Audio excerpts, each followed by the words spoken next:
Hello everybody, welcome to computerhandle.com and welcome to this lecture. So, what we previously learned was input, the process, output, and of course variable declaration in pseudocode. We're just going to add up two more things, which are strings and boolean, and then we're going to implement some practice in the same lecture. So, to tell you something about strings, of course we know that they are only enhanced in double quotations, whatever your string is, alright, or a character is only quoted in a single quotations, alright, which means it can only contain a single character, not multiple. But the string is a series of characters which can contain, of course, multiple characters, which is also denoted by the double quotation marks in this case. Alright, it is to know that strings, as we recap earlier from chapter 1, that they are not able to perform calculations.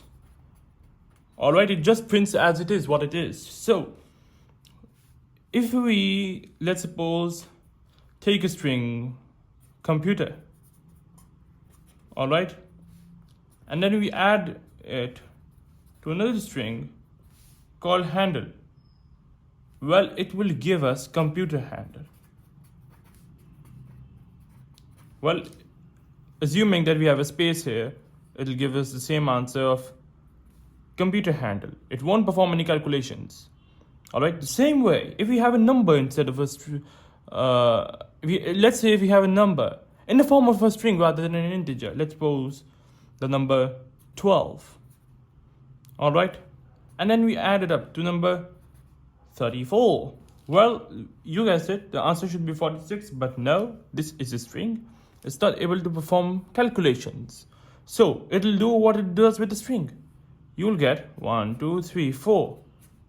Well, actually, this is double quotations, and this in computer science is what we call string concatenation. We're concatenating multiple strings, or you can say adding multiple strings up. And of course, this one can work from multiple values. Let's suppose AA plus BB plus CC will give us the value AA, BB, CC. Don't forget to mention double quotations. Alright, now if in terms of booleans we try to use it in pseudocode, you know that it only contains two values, either true or false, and we usually denote those true or false in pseudocode as true, all in caps, or false. Alright, so let's suppose if you want to assign a variable x which is declared as a boolean, I need to assign a value false to it. So you'll just write x false. Alright, and this time this is not a string, this is boolean, so double quotations are incorrect here, because this false means something. It's not this normal series of characters which you'd have here. Of course, the computer would not understand computerhandle.com. It would not know what computerhandle.com is, but it would know what false means, because it understands that this variable has previously been declared as boolean, which we have not written here.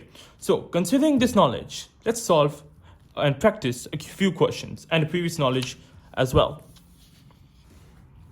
Alright, so let's do some practice plus a few extra knowledge as well. So our task is to input two numbers, add them. Alright, input two numbers, we have to add those two numbers then, and we have to output the result.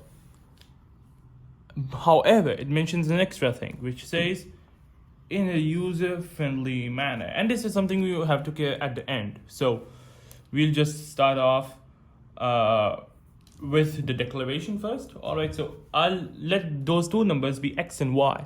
Alright, so I'm gonna, of course, first of all number my lines of pseudocode. It's always a good practice to do that, but not necessary, of course.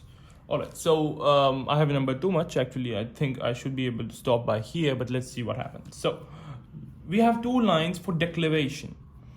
Alright, now of course I can declare two variables as integer. Alright, I'll just write in for short to save time.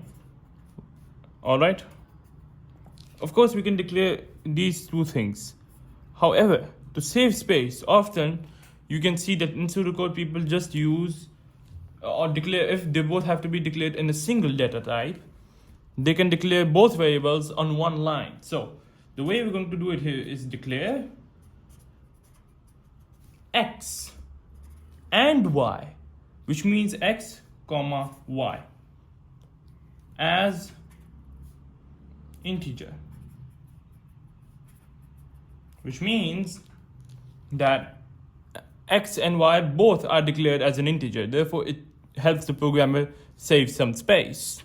All right, now comes the important part in a user-friendly manner. We can simply say input x and input y.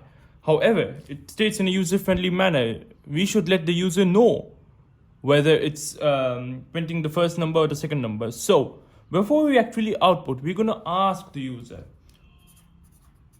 or you can say that we're gonna tell the user to enter his first number, like so. All right, and then we can say input x. So what essentially is happening here is that we are printing the string enter first number, and beneath that the user has the option to input x, and that's a user-friendly manner. We are letting the user know that enter their first number. Of course, we're going to repeat the same thing for y. All right, so we have two numbers here. Now we're going to add them up. All right, and of course we can simply just say print x plus y. An easier way to do this is to declare another variable, let's suppose in the name of z, and then use the value of x and y to give it to z, and then print z. But we're going to use a more direct approach here. We're simply just going to print x plus y, right? So, but before we actually print the answer, we need to let the user know that this is your answer. So the way we're going to let the user know on a single line is that we're going to tell the user to print your answer is, and then I'm going to add a colon, some space, then I'm going to close the quotation marks here. The string is closed. Then I can put a comma, and then I can output the value of x plus y. No need for brackets here. Well, of course, in programming languages, brackets may be necessary. All right, and our program is finished at just line 6. We've used efficient methods to complete our task in just 6 lines. Whereas in just an ordinary number or an ordinary way, this could take up to 10, 11 lines. All right, so let's repeat on and drive on what we did. All right, so we declared x and y as an integer. Then we told the user to enter first number. All right, so let's suppose I'm the user and the program runs. All right, let's drive on the program.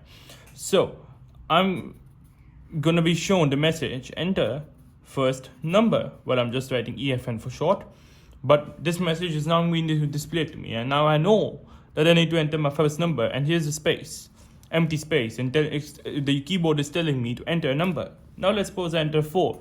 It's gonna so we know that the value of x is now 4, right? Then it's gonna tell me another message, enter second number. Now it knows that it's asking me for the second number. All right, and then of course it's gonna tell me, let's suppose we enter the value 6.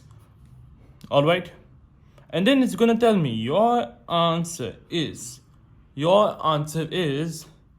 the colon, and then we have the integer variable, which means that it is going to print the value of x plus y, which is 10. So this is essentially how the program would be made user-friendly.